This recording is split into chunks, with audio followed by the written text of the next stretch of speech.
Olá, meu nome é Luísa Freire, eu sou psicóloga e eu fui convidada pelo Instituto de Me Cuida para falar a respeito dos desafios perigosos do YouTube. Esse foi o tema que eu trabalhei no meu mestrado e eu gostaria de propor para vocês algumas reflexões e algumas discussões a respeito desse assunto e desse fenômeno que é tão atual. Para quem não sabe, os desafios do YouTube são vídeos que têm ganhado enorme popularidade na plataforma e que eles trazem como proposta central a realização de uma prática denominada desafio, ou seja, uma brincadeira ou um feito que as pessoas tentam mostrar diante da câmera de que elas são capazes de realizar alguma coisa. E o mais importante, parte desses desafios que estão na internet, eles não envolvem nenhum tipo de risco, mas outra parte desses desafios, eles são considerados brincadeiras perigosas.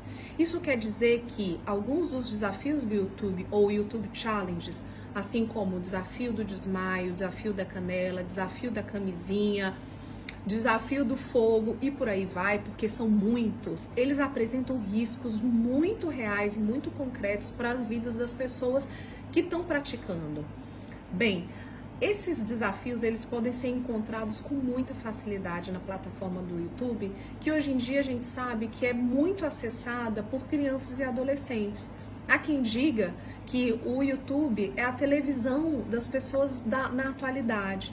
Isso quer dizer que a televisão ela deixa de ter esse papel tão importante na vida das pessoas e o computador e sites como o YouTube passam a ter uma predominância e uma importância cada vez maior no cotidiano das pessoas. É muito importante que a gente discuta e pense que tipo de conteúdos estão circulando no ambiente online e quais são os conteúdos que crianças e adolescentes estão consumindo e estão entrando em contato diariamente. O que a gente tem visto quando a gente acessa o YouTube e pesquisa a respeito de desafios que estão disponíveis ali, a gente percebe que muitas crianças assistem esses vídeos e decidem replicar esses vídeos em suas próprias casas. Por que isso acontece? Os desafios do YouTube são vídeos feitos de forma muito artesanal. Mesmo aqueles youtubers que se tornam famosos, ou seja, mesmo os criadores de conteúdos que se tornam famosos com a produção de vídeos ali para o YouTube, eles produzem esse tipo de vídeo de uma maneira muito simples. Eles não utilizam cenários muito elaborados, não precisam de objetos que sejam de difícil acesso, geralmente são objetos de uso doméstico. Isso facilita e isso permite que crianças se identifiquem e também se sintam extremamente livres para poder experimentar isso dentro de casa. O problema é que essa experiência, em muitos momentos, pode levar a resultados extremamente tristes e negativos, como é o caso de muitas crianças que vêm a se acidentar e a se machucar gravemente depois de ter tentado o desafio. Vários noticiários, várias reportagens mostram casos de crianças não só no Brasil e jovens, como ao redor do mundo, que foram experimentar e que foram tentar esses desafios e que acabaram se machucando, sofrendo sequelas ou mesmo morrendo em decorrência da prática de desafios da internet.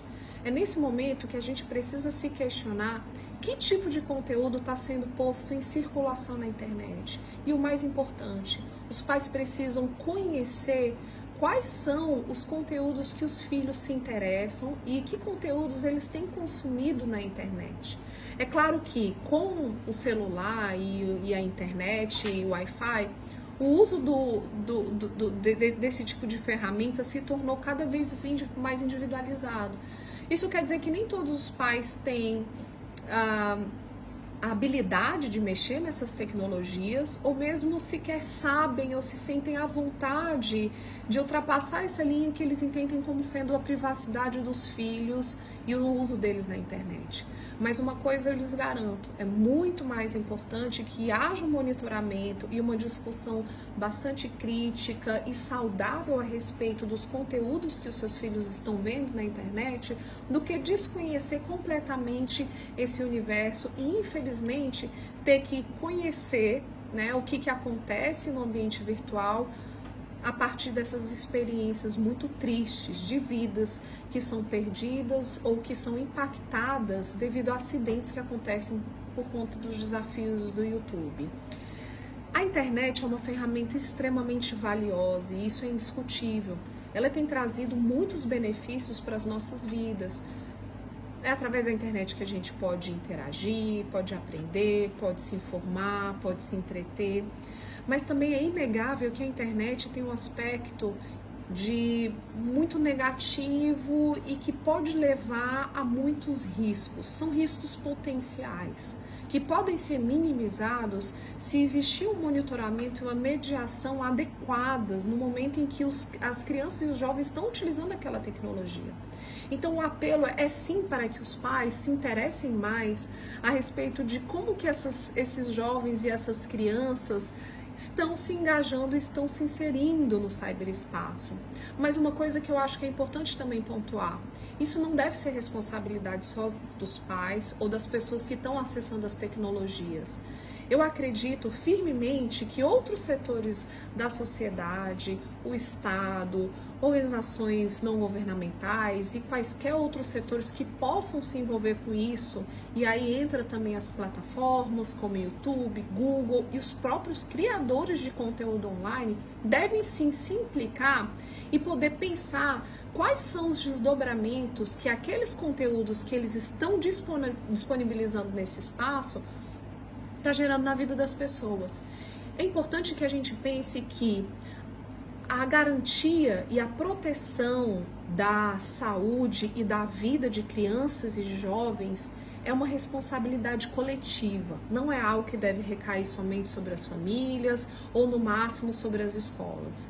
É algo que é dever da sociedade de se implicar, de se responsabilizar e de pensar numa forma coletiva, numa forma ampla, de promover ações que ajudem a diminuir os efeitos nefastos desse tipo de conteúdo na vida das pessoas. É muito importante também que a gente se questione que tipo de liberdade de expressão está em voga hoje na internet, de forma que o que é liberdade de expressão para um tem um efeito muito triste e negativo na vida de outra pessoa.